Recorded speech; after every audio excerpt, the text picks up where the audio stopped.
Believe nothing you hear, and only one half that you see. Just one of the many memorable quotes you can pull from the macabre writings of Edgar Allan Poe. Though I'll be honest, if I only knew him through the quotes people tend to pull out of his work, I'd probably want to punch him in the mouth. I mean, if somebody walked up to you in a pub and said, "All that we see or seem is but a dream within a dream," or "We loved with a love that was more than love," I think you'd be hard-pressed not to immediately spin them round and atomic wedgie them into next week. I'm sorry, I'm not usually a violent person, or a 90s era school bully for that matter. I know. Maybe I was just angry when I wrote the script. He did have a punchable face though. I'm sorry, some people are just cursed with them. For all I know, I might be one of them. Feel free to let me know in the comments if I do have a punchable face. Anyway, you might be able to tell from those few select quotes that Edgar Allan Poe had something of a penchant for the more dark and mysterious sides of life. And funnily enough, dark and mysterious is exactly the way you describe his death.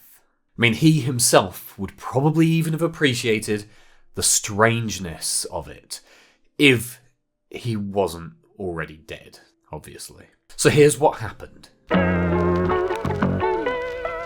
The date was October the 3rd, 1849.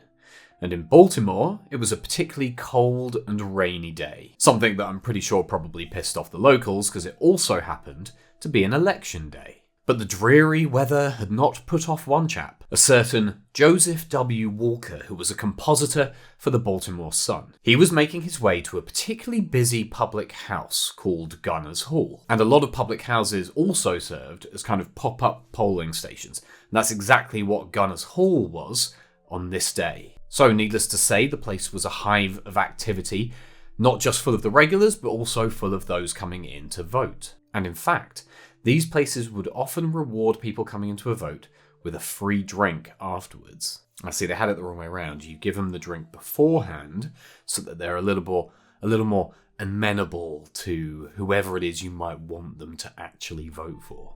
So clearly back then it was just as hard to get people to vote as it is now. And in fact, I don't know why governments aren't doing this now. Think of the boost in voter numbers you'd get if you were just offering people a free beer whenever they turned up. In fact, isn't there some politician in the UK who's famous for being pictured with a pint, whose party recently performed way above expectations in a general election? Oh.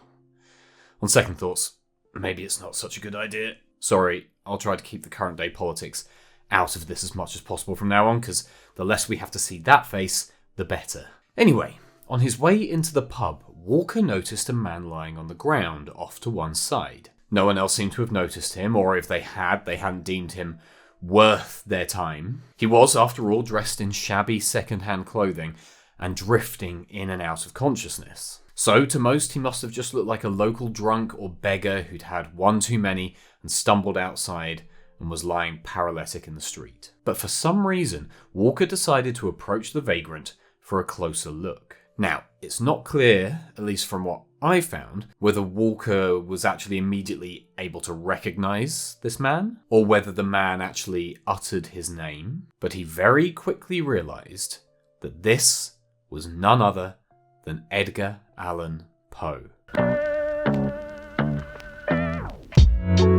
So, rewind 4 months to June 1849.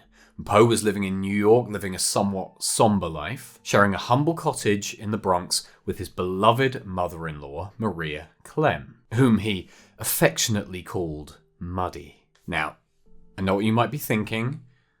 Poe's a weird dude, but living alone with your mother-in-law? That takes him into a whole new world of f***ed up. But wait, it's not what you think. And I know what you were thinking, you dirty b****.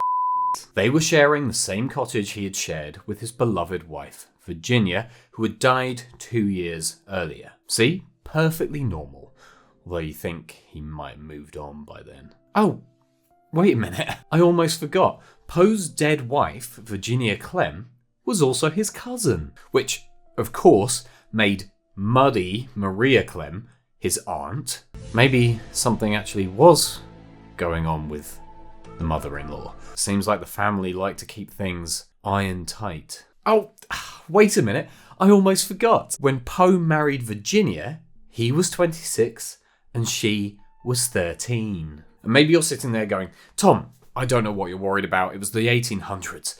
People married their 13-year-old cousins all the time. But not so much. In fact, when they were married in 1836, they had a witness falsely attest that Virginia was 21. They knew what they were doing. You know what? I'm starting to feel better and better about that whole punchable face thing. Anyway, at this point in his career, Poe was something of a household name, having achieved quite a lot of success from his poem The Raven that was released 4 years earlier. But his finances hadn't necessarily increased along with his fame. In fact, at the time, he was only paid $9 for The Raven's publication, which is about $304 in 2024 money. Thus, on the 29th of June 1849, he left the Bronx to begin a lecture tour around the country. One of his goals was, of course, to actually finally make some money out of his notoriety, but beyond simple business, he was also on a mission to drum up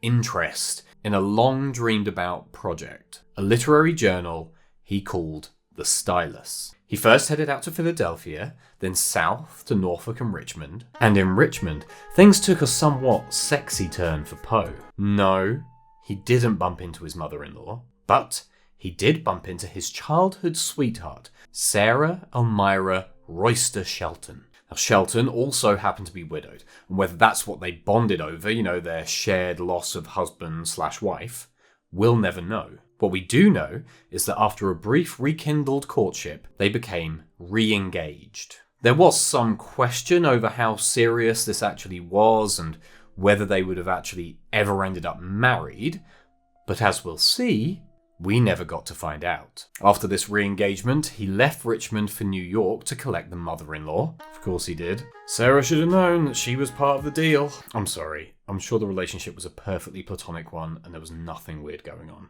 Along with their belongings, to move everything back to Richmond. On the evening of September 26th, just before he left, he had dinner with some friends who claimed that he seemed cheerful and, more importantly, sober. Poe's struggles with alcohol were long documented by this point. He also claimed as he left them that he would soon be in Richmond again. And he also mistakenly took his friend Dr. John F. Carter's cane when he left. Important to note, because his cane also happened to conceal a sword. And I think we can all agree that's pretty cool.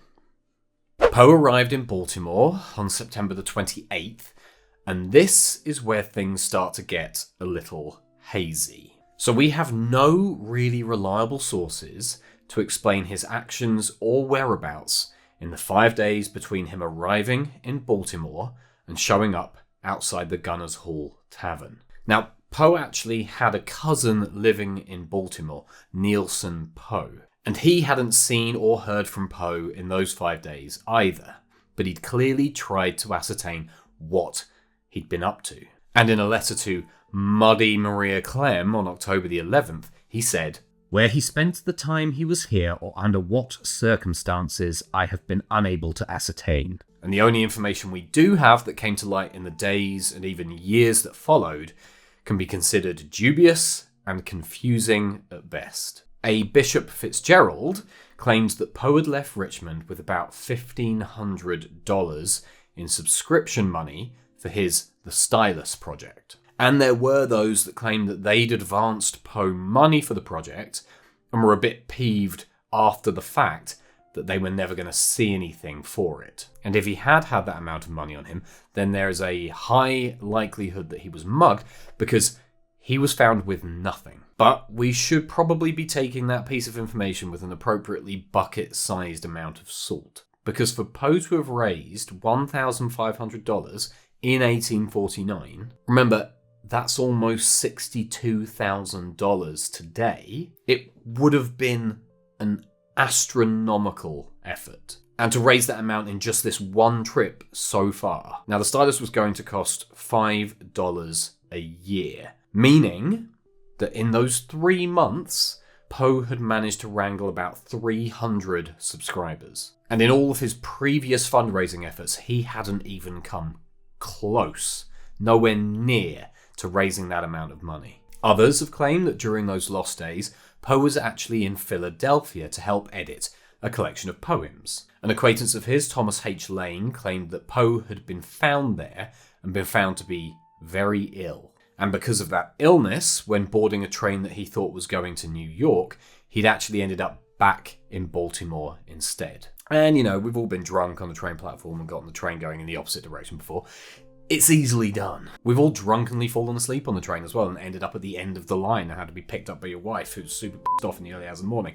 We've all been there, it's fine. But this theory has been contested by historians who claim that that did happen, but it happened the year before, in 1848, not 1849. What makes things even more confusing is that Poe did have a reason to be in Philadelphia. He had been asked by a Mrs. Leon Loud to edit her selection of poems for $100, which would have been a nice little earner and a nice straightforward little job for Poe. And obviously that $100 would have gone a long way towards his fundraising efforts. And he'd actually written to Muddy a couple of weeks before to confirm that he was planning exactly that. On Tuesday, I start for Philadelphia to attend Mrs. Loud's poems, and possibly on Thursday, I may start for New York. If I do, I will go straight over to Mrs. Lewis's and send for you. It will be better for me not to go to Fordham, don't you think so? Write immediately in reply and direct to Philadelphia. For fear I should not get the letter, sign no name and address it to E.S.T. Gray, Esquire. Don't forget to write immediately to Philadelphia so that your letter will be there when I arrive. Now, Poe also signed this letter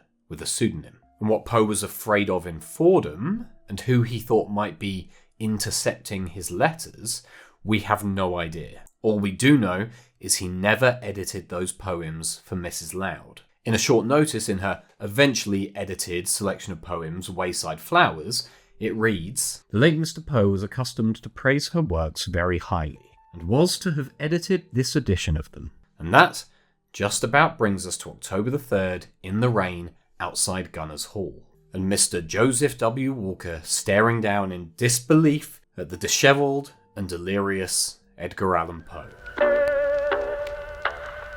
The popular retelling of this story always claims that Poe was found in the gutter, but in fact Walker never actually claimed that that's where he found him. It seems like that has probably been a little exaggerated over the years. Now, Walker managed to help Poe into the tavern and did the first thing any respectable gent who's just found a famous author in the street would do, and immediately tried to work out who he could palm him off to. Now, he tried asking Poe if he had any acquaintances in Baltimore who could potentially help him, and somehow or other managed to get the name Joseph E. Snodgrass out of him, who was a local magazine editor and also happened to have some medical training. So he wrote him the following letter. "Dear Sir, there is a gentleman, rather the worse for wear, at Ryan's Fourth Ward Polls." Gunner's Hall was also known as Ryan's Tavern. "Who goes under the cognomen of Edgar A. Poe, and who appears in great distress, and he says he is acquainted with you, and I assure you he is in need of immediate assistance. Yours, in haste, Jos W. Walker." Now, after receiving the letter, Snodgrass, along with Poe's uncle, Henry Herring, who was also local, came immediately to see him. Now, everyone's first assumption was that Poe was just really, really drunk. Like, really drunk. And because of his not exactly stellar history with alcohol, and his reputation for being basically completely plastered after one drink, it was pretty easy to see why that would be your first assumption. If he was drunk, however, it was pretty clear to the men that this wasn't one he was just going to sleep off. So they called a carriage to take him to the Washington College Hospital. What I haven't mentioned yet is that his apparent drunkenness wasn't the only reason he appeared so disheveled. It was also quite clear that his clothing wasn't his, and had at some point been changed. And Poe was normally seen wearing a nice black wool suit, but that's not what he was found in. And Snodgrass provided a detailed description of how he appeared when they saw him at the tavern. "A rusty, almost brimless, tattered and ribbonless palm leaf hat. His clothing consisted of a sack coat of thin and sleazy black alpaca, ripped more or less at several of its seams, and faded and soiled, and pants of a steel mixed pattern of cassinate, half worn and badly fitting, if they could be said to fit at all. He wore neither vest nor neckcloth, while the bosom of his shirt was both crumpled and badly soiled.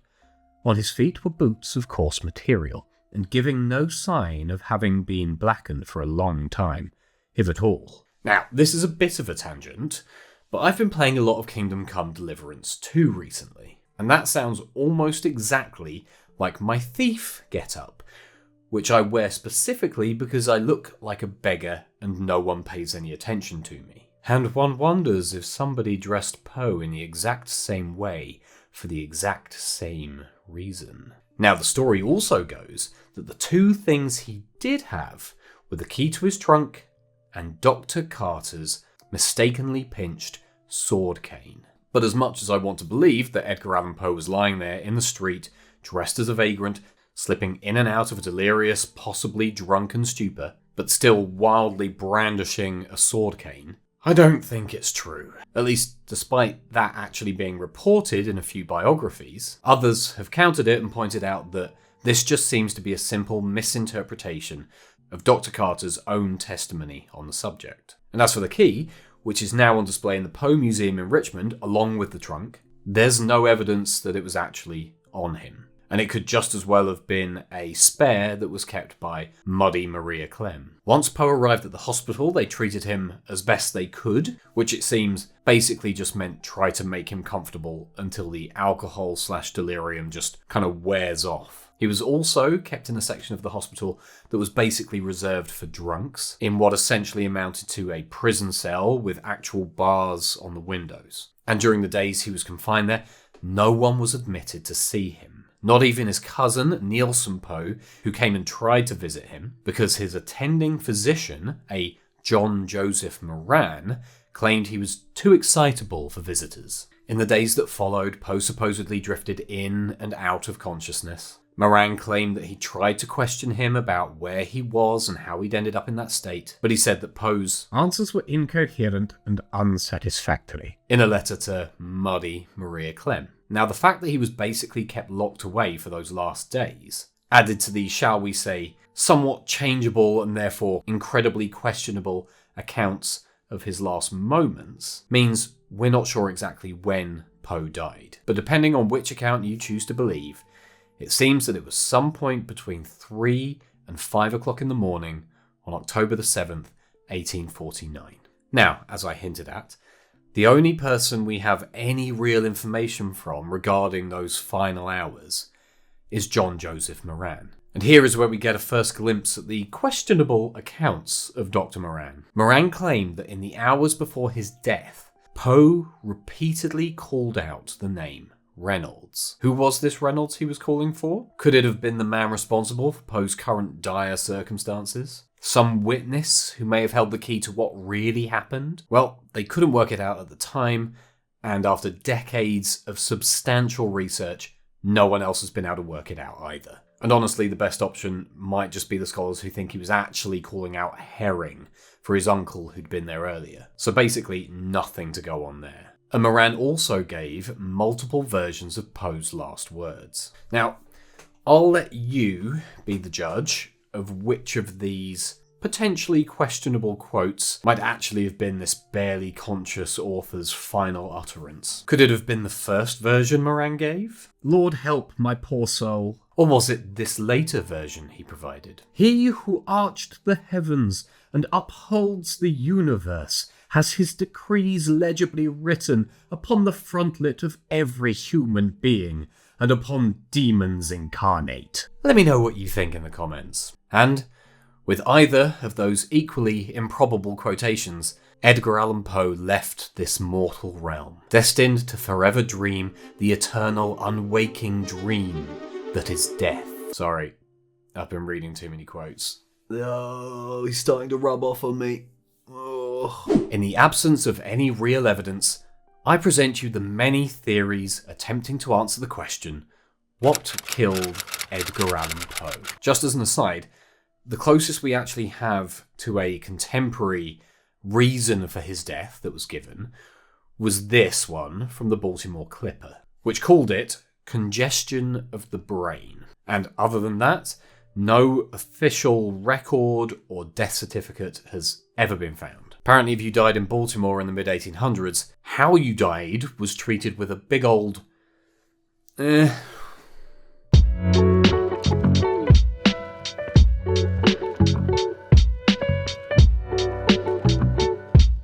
So, Poe had actually sworn off of alcohol and even joined the temperance movement. But some say that temptation found him again. Friends claimed that a single drink could send him spiralling. And actually, his sister suffered with the exact same incredibly low tolerance for alcohol. So it could have actually been some kind of hereditary condition that he suffered with. Could Poe's death have been the result of one final epic bender? Well, that was the theory bandied about by a lot at the time. Close friends and acquaintances went on record claiming that Poe had been tempted back to the bottle by someone. And after a life of struggling with it, it had just been one binge too many. In fact, Joseph E. Snodgrass, the guy called to the tavern to collect Poe, was one of the first to jump on the booze bandwagon. Now, Snodgrass was another outspoken member of the temperance movement, and whilst lecturing on that subject around the country, he blamed Poe's death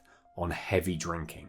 And I mean, Snodgrass was one of the first and last to see him in that state, so surely he should be a pretty reliable source, right? But Snodgrass, obviously, because of his particular opinions on alcohol, had something of a questionably biased opinion on the matter. And it seems he did heavily exaggerate his story to fit his anti-alcohol narrative. And after his death, it was actually proven how he'd manipulated evidence to fit his narrative about Poe and alcohol. Obviously, basically losing him any credibility in the process. And most of the other claims of alcohol being the main cause of his death are either second-hand or simply assumptions. So all go into the completely unreliable category. And what about Dr. Moran? Surely the attending physician would have been able to tell whether it was booze or not. Well, in his A Defense of Edgar Allan Poe, he claimed, "I have stated to you the fact that Edgar Allan Poe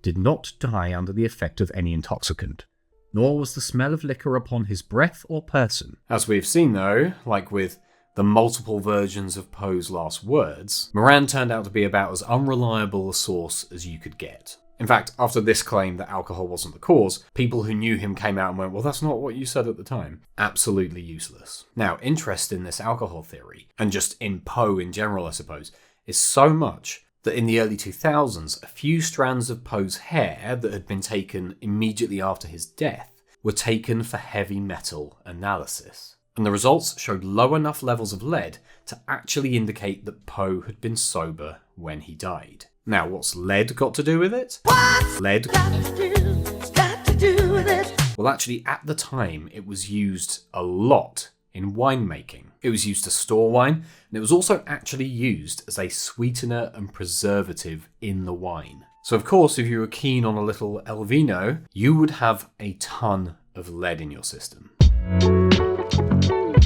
A more sinister political theory points to cooping, which was not the practice of kidnapping someone and forcing them to live in some kind of human-sized chicken coop against their will, but a form of 19th century voter fraud. Victims were kidnapped, drugged, disguised, and forced to vote multiple times for the same candidate. And remember, Poe was found, after disappearing for 5 days, on an election day, outside a polling station, completely out of his mind, and wearing different clothes. And cooping was something that was going on in Baltimore at the time. It was a proven practice, and was found outside of a location where it was known to happen. Now, this theory didn't actually appear until decades after the fact, but it's been claimed that this might be because there was a huge web of corruption that would have started to completely unravel if Poe's death had been connected to it. And perhaps there were certain people who were heavily involved who had a vested interest in making sure very little attention was paid to cooping. Because obviously it was incredibly illegal, and whoever was involved in it would have clearly had some kind of very significant political leaning and was probably connected to a lot of people in places of power. And maybe this is one of those cases where, there's no smoke without fire. And throughout the years, there have been little hints and signs, little things that point towards that theory potentially being the answer. One including Nielsen Poe, Poe's own cousin. One N.H. Morrison's letter to J.H. Ingram on November 7th, 1874 said the following. The story of Poe's death has never been told. Nielsen Poe has all the facts, but I'm afraid may not be willing to tell them. I do not see why. The actual facts are less discreditable than the common reports published. Poe came to the city in the midst of an election, and that election was the cause of his death. Well, Nielsen Poe died in 1884, and if he did have any information, it died with him. Ultimately, though, we still don't have any solid evidence pointing to this being what definitely happened, but it sure ticks a lot of boxes.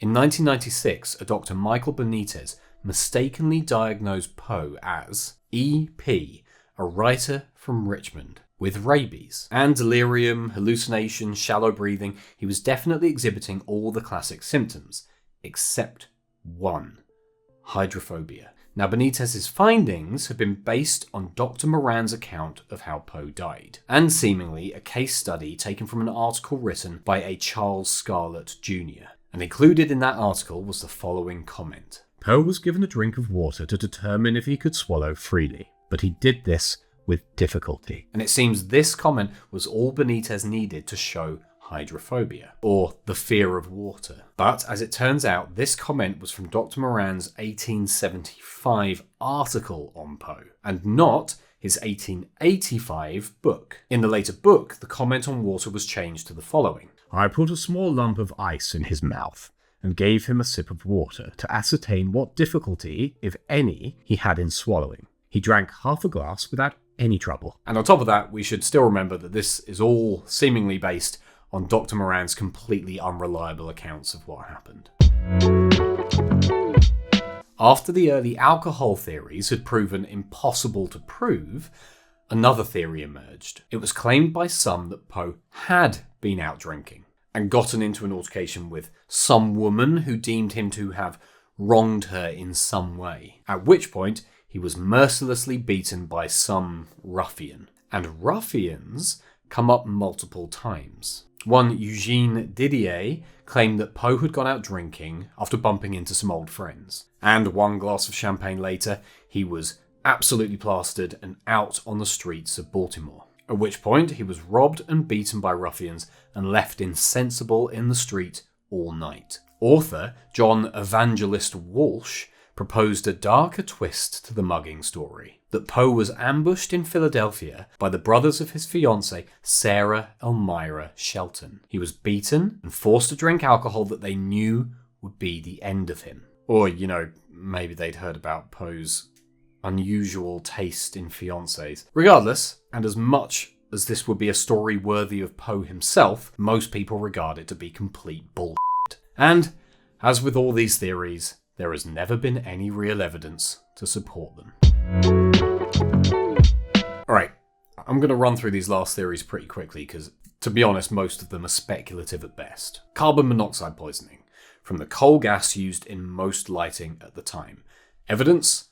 Inconclusive. Heavy metal poisoning. Those same hair tests that were looking for lead also found elevated mercury levels. Enough to possibly cause some confusion, but not enough to kill him. Evidence? Inconclusive. Brain tumour. Poe was buried in an unmarked grave, but 26 years later, he was moved to a much grander burial site. And the workers, moving his decomposed remains from one place to another, reported hearing something rolling around inside his skull. Now, newspapers at the time obviously said that that was his brain still bopping around in there, but we now know that that is nonsense. The brain would have been one of the first things to go. So what was it? One current theory is it could have been the hardened, calcified remains of a brain tumour. Again though, no one checked when he was reburied, so no evidence. The flu. Now apparently Poe wasn't feeling great in the weeks leading up to his death and was exhibiting flu-like symptoms. Add to this the bad weather in Baltimore, and maybe through exposure he developed pneumonia and died. No evidence. Conspiracy. And of course, there are the conspiracy nuts out there doing what they do. Poe couldn't have died. He must have faked his own death for reasons. Thus far, no one making this claim has ever been able to present valid evidence of those reasons. And so most people, or anyone worth their salt, are still claiming bullshit. So, we come to this point, where I very seriously consider a bunch of theories, none of which have any real evidence behind them, and cannot be conclusively proved in any way, to tell you what I think. And what I think is this. There's probably a bit of truth in every single one of them. Edgar Allan Poe caught the flu in Richmond before leaving for Baltimore. Once in Baltimore, he bumped into some old friends who convinced him to go drinking. After trying to turn them down politely, he ultimately couldn't turn down one glass of fizz and completely relapsed. He went on a flying bender where he was abandoned in the street, before drunkenly and hilariously exchanging clothes with a beggar outside a pub. That beggar had a rabid dog who confused Poe for his master, and when finding out that it wasn't his master, it was just this weird drunk author that he didn't know, he bit him. He then stumbled into a tavern where he was recognised by Sarah Elmira Royster Shelton's brothers, who decided this drunk wasn't going to marry their sister, and roughed him up, then called a local friendly gang of Coopers to rough him up a little more, rob him, they missed the sword cane, fools, and start cooping him all round town. He ended up on the street outside Gunners Hall, whacked out of his mind, and ultimately died of alcohol poisoning, carbon monoxide poisoning, mercury poisoning, rabies, the flu, a brain tumour, and the Royster brothers sneaking into the hospital to finish him off when they found out he hadn't kicked it in the street. Pretty sure that covers it. What does suck about the aftermath of Poe's death, and this has to be mentioned, is that the day after he was buried, a former colleague and acquaintance of Poe, Rufus Wilmot Griswold, posted an obituary signed only as Ludwig in the New York Tribune. And whilst painting Poe with some slightly barbed praise, it basically just concluded by saying he was a weird, unfriendly dude and no one but the literary world would miss him. That, and the biography that Griswold also released, basically became the public perception of Poe for decades, until things slowly started to shift in the late 1800s. So basically, a rival who publicly character assassinated him while he was alive got to create the public perception of the man for decades after his death, whilst also claiming to be the rightful holder and controller of all of his works. There was some dodgy goings on. Ultimately, we will never know what happened to Edgar Allan Poe. And maybe he would have liked it that way, a never-ending, unsolvable mystery that will perplex people for centuries to come. But what do you think? Do any of these theories stand out to you? Does my perfectly plausible amalgamation of every single one of them jump out at all? Let me know what you think in the comments. And as always, like, subscribe, and I'll see you in the next one.